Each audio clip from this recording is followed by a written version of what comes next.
Hello दोस्तों, नमस्कार। चलो बात करते हैं आज टाइफाइड बुखार के बारे में कि टाइफाइड बुखार जो है ये किस प्रकार से होता है, क्या क्या शरीर में इसके लक्षण दिखाई देते हैं और इसका क्या उपचार है, इसका इन्फेक्शन किस प्रकार से होता है और समझेंगे इसके रोकथाम कौन कौन से हैं, इसको कैसे रोका जा सकता है। इसके साथ साथ में आपको बताएंगे इसका उपचार जो है वो मेडिकल और घरेलू उपचार जो रामबाण औषध के समान कार्य करेगा। इसमें कौन सा टेस्ट किया जाता है और कौन सी इसमें वैक्सीन दी जाती है। तो आइए सोचते हैं टाइफाइड बुखार के बारे में। दोस्तों, जो टाइफाइड बुखार है इसको हम और मोती क्या मोती झरा मोती झरा या इसी को हम बोलते हैं मियादी मियादी बुखार भी इसी को बोलते हैं, या इसको बोल सकते हैं हम आंत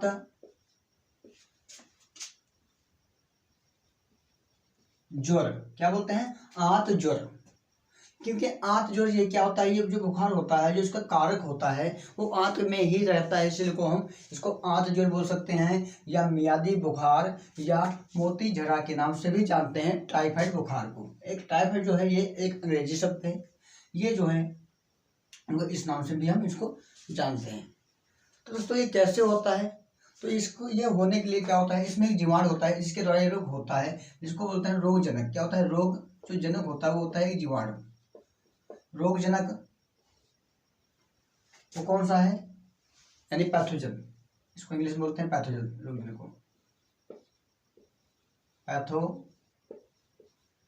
जो है इसका वो एक जीवाणु है जिसका नाम है, यही से इसका लिया गया है टाइफाइड से तो नाम है इसका साल्मोनेला। क्या नाम है? साल्मोनेला टाइफी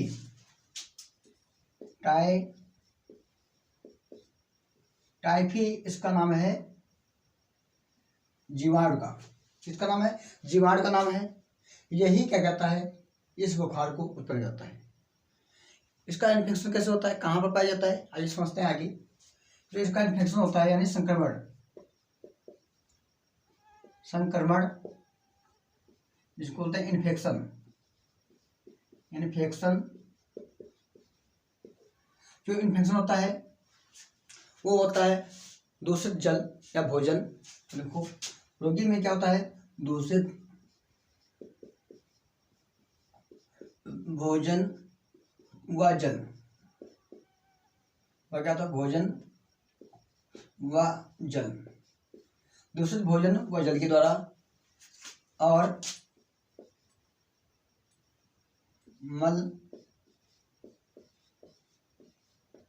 मलमूत्र व थूक के द्वारा इसका संक्रमण फैलता है। जो इसका संक्रमण होता है वो कैसे फैलता है, दूषित भोजन जल व मलमूत्र के द्वारा, थूक के द्वारा इसका संक्रमण फैलता है एक व्यक्ति से दूसरे व्यक्ति में। और इसमें मक्खियां जो होती हैं, मक्खियां इस रोग को फैलाने में मुख्य भूमिका निभाती हैं। जो मक्खियां होती हैं, कौन सी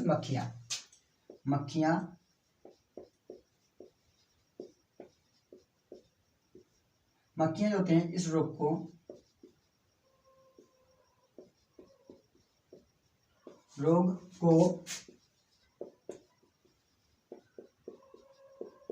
फैलाने में मुख्य भूमिका निभाते हैं।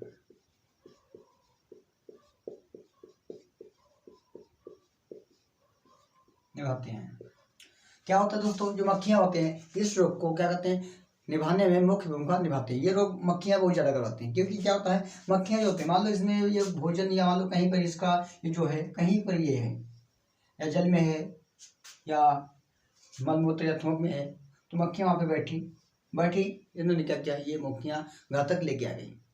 जब घातक लेके आ गई तो उसमें मक्खी पे जब खाने पे बैठेंगे तो उसमें क्या होगा, जो ये बैक्टीरिया है इसको उसमें छोड़ दिया, इसको इसमें छोड़ दिया तो क्या होता है, ये इसको ये खाने के द्वारा हमारे शरीर या पानी के द्वारा हमारे शरीर में पहुंच जाता है। जब शरीर में पहुंचता है तो इसमें जो अंग प्रभावित करता है वो कौन सा होता है? वो होता है आंत। क्या होता है? प्रभावित अंग कौन सा होता है? प्रभावित अंग क्या है? आंत होता है। आंत प्रभावित अंग होता है, इसको क्या करता है? ये प्रभावित कर देता है। और ये सल्मोनेला टाइफी, तो इस प्रकार से इसको प्रभावित करता है। जो ये रोग होता है, ये जब इसमें जाता है तो जो इसकी भित्ति होती है, जो आंत की भित्ति होती है, अंदर की भित्ति होती है, तो उसको क्या कहता है? ये क्षतग्रस्त कर देता है। क्या कहते हैं?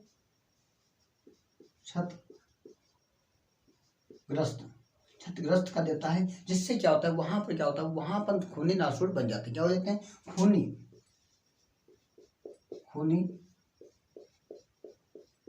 नासूर बन जाते हैं। क्या हो जाते हैं? खूनी नासूर बन जाते हैं, है ना। खूनी नासूर जब बन जाते हैं आंत में, तो ये खूनी नासूर बन जाते हैं, ये आंत में बन जाते हैं, तो ये रक्त में क्या होता है? मिल जाते हैं। रक्त में मिल जाते हैं तो रक्त के साथ पूरे शरीर में ये खूनी नासूर पहुंच जाते हैं, है ना। तो इस प्रकार से ये रोग होता है। ये रोग जो होता है ये अधिकतर गर्मियों में होता है, प्राकृतिक आपदाओं में होता है। प्राकृतिक आपदाएं जैसे कि बाढ़ वगैरह आ गई तो उसमें भी ये रोग होने की अधिक संभावना होती है। गर्मियों में होता है ये रोग 1 से 15 वर्ष के बालकों में अधिक होता है। 1 से 15 वर्ष, जो 1 से 15 वर्ष के जो बच्चे होते हैं, बच्चों में अधिक होता है ये रोग। गर्मियों में होता है। मक्खियाँ इस रोग को फैलाने में मुख्य भूमिका निभाती हैं। तो ये समझ में आया, इसका है इन्फेक्शन। आप समझते हैं इसके लक्षण क्या शरीर में दिखाई देते हैं। तो दोस्तों इसके जो लक्षण होते हैं, इसकी ये जो बुखार होता है ये एक लंबे समय तक बुखार रहता है। लंबे समय तक यानी बहुत दिनों तक ये बुखार रहता है। लगभग इसको 3 सप्ताह तक ये बुखार रहता है। कितने? 3 सप्ताह तक, यानी 24 दिनों तक इसका बुखार संक्रमण रहता है, बुखार रहता है। आइए समझते हैं जैसे कि किस प्रकार से इसके क्या क्या लक्षण शरीर में दिखाई देते हैं।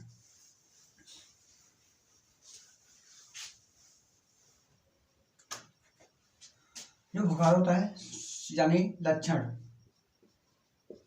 जिसको बोलते हैं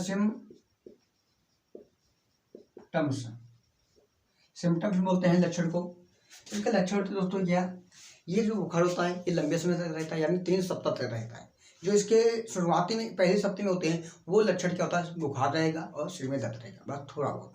और जब दूसरा सप्ताह आता है तो इसका बुखार असाधारण रूप से क्या होता है? धीरे धीरे बढ़ता रहता है, बहुत भयानक रूप ले लेता है। जब भयानक रूप लेता है तो क्या होता है? आंत में बहुत परेशानियां होने लगती हैं। आंत में परेशानियां होने लगती हैं। कभी कभी अगर इसकी बीमारी घातक हो गई तो आंत से क्या होता है? रक्त भी निकलने लगता है, बाहर आने लगता है आंत से। और क्या होता है? अगर इसका सही उपचार नहीं कराया गया सही समय पर तो क्या होता है? इसमें 10% क्या होती है? मृत्यु होने की संभावना होती है रोगी की। 10% व्यक्ति मर भी सकते हैं इसमें। 100 व्यक्तियों में 10 व्यक्ति मर भी सकते हैं इस बुखार से। ये दोस्तों बहुत घातक बुखार है। ऐसा बुखार है जो आपकी जान भी ले सकता है, मान ली रोगी की जान भी ले सकता है। तो इससे दोस्तों हो सके कि ये बुखार किसी को ना हो। बुखार तो इससे सावधान रहें दोस्तों। और इसमें क्या होता है? जो वैक्सीन है तो वैक्सीन लगवा लें और इसका इलाज बहुत जल्दी करवा लें, क्योंकि बहुत बुखार घातक है। आइए समझते हैं दोस्तों इसके लक्षण। इसके लक्षण होते हैं तेज लंबे समय तक बुखार रहना। लंबे समय तक बुखार रहता है ना। और पूरे शरीर में क्या होता है? पूरे शरीर में दर्द रहता है। ये तो पक्का रहेगा, आपको लंबे समय तक बुखार रहता है, 3 सप्ताह तक रहता है। और पूरे शरीर में क्या होता है? दर्द रहता है। इसके अलावा क्या होता है? कब्ज हो जाता है, कब्ज होता है, कब्ज होता है। और जो ओठ होते हैं, ओठ पे पपड़ी बन जाती है, ओठों पर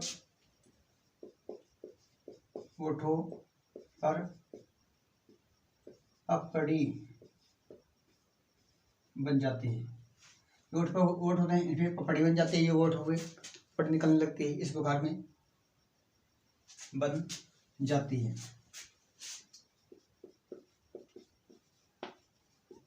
इसके अलावा क्या होता है? इसके अलावा मतलब जो शरीर है, जो आंत है, आंत से क्या होता है? रक्त आने लगता है, आंत से रक्त निकलना, आंत से रक्त निकलना, ये इसके क्या है लक्षण है। और भी लक्षण बहुत सारे होते हैं, भूखने लगती है, कमजोर शरीर हो जाता है, ये सब इसके लक्षण हैं। पर लक्षण जो है इस प्रकार से इसके लक्षण होते हैं। तो ये लक्षण जो होते हैं, और अगर इसका अपने इलाज नहीं कराया तो ये जो लक्षण होते हैं बहुत घातक हो जाते हैं, बाद में जो रोगी होते हैं उसकी मृत्यु होने की संभावना हो जाती है। तो ये हो गया इसका लक्षण। अब समझते हैं इसकी रोकथाम और उपाय। रोकथाम और उपाय या समझे, पहले समझते हैं उपचार, फिर समझेंगे रोकथाम और उपाय। आइए रोकथाम समझ लेते हैं। रोकथाम,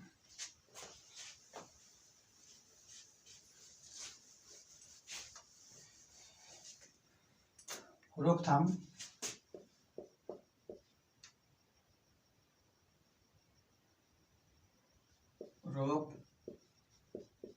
रोकथाम रोकथाम के लिए आपको सबसे पहले, इसको रोकने के लिए सबसे पहले आपको कराना चाहिए एक टेस्ट। क्या टेस्ट है? जिसका नाम है विडाल। नंबर पॉइंट पहला है विडाल टेस्ट। विडाल टेस्ट एक है, इसको सबसे पहले आपको कराना चाहिए। कि अगर ये ऐसे लक्षण आपको दिखाई देते हैं, टेस्ट जो है विडाल, इसमें आपको पूरी जानकारी टाइफाइड से मिल जाती है कि टाइफाइड है या नहीं है। इसके अलावा जो टाइफाइड बुखार है, ये टेस्ट करने से फिर सबसे पहले इस टेस्ट का जो उपयोग था वो किया था एक वैज्ञानिक थे, जॉर्ज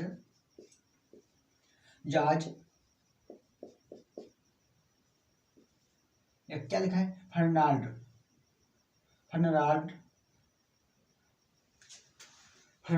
जो विज्ञान ये हैं, इन्होंने इसका टाइफाइड का निदान करने के लिए इसका टेस्ट कराया था। नहीं, इसका ये टेस्ट कराया था इन्होंने। कब कराया था? इन्होंने कहा था 1896 ईस्वी में। कब कराया था? 1896 ईस्वी में सबसे पहले। और इसके लिए अगर आपको ये, इसके अलावा दूसरा पॉइंट है, आपको TAB वैक्सीन लगवा लें वैक्सीन।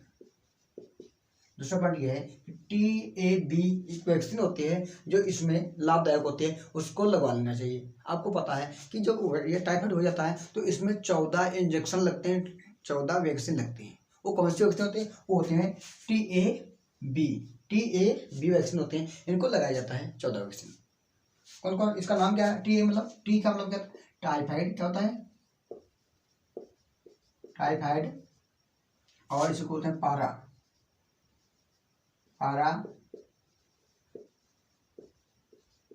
टाइफाइड, पारा typhoid, A and B vaccine. इसका एक होता है फुल फॉर्म। क्या होता है फुल फॉर्म? होता है कौन सा? टाइफाइड, पारा typhoid and A and B। ये वैक्सीन होते हैं, ये वैक्सीन आपको लगवानी पड़ेगी अगर टाइफाइड है ना।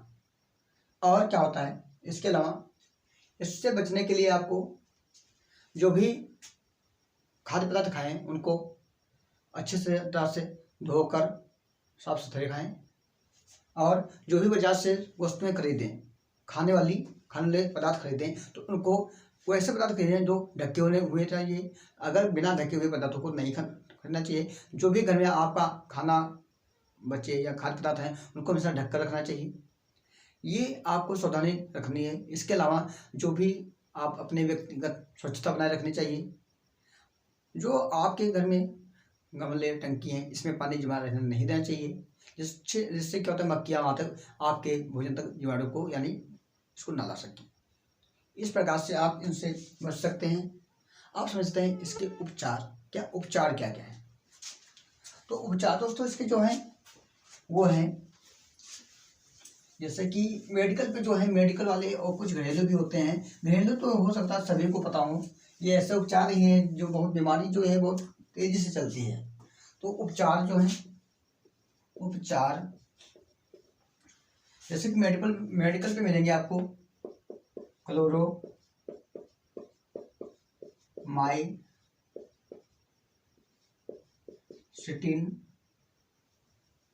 क्लोरोमाइसिटिन और MP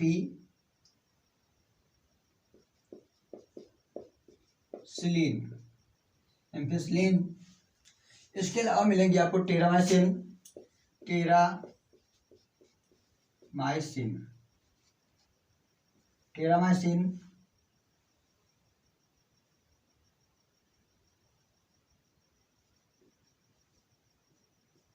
माइसिन और भी टेरामाइसिन हो गई। इसके अलावा और भी आते हैं जैसे कि क्लोरोफेनिकोल।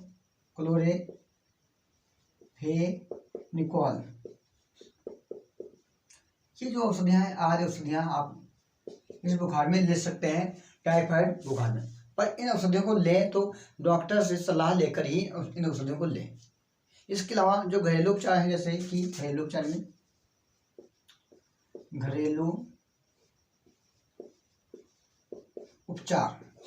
इसमें क्या होता है कि अगर आपके पास घर के आसपास जो मिल जाएंगे वो, जैसे कि पपीते के पत्ते हैं, क्या है, पपीते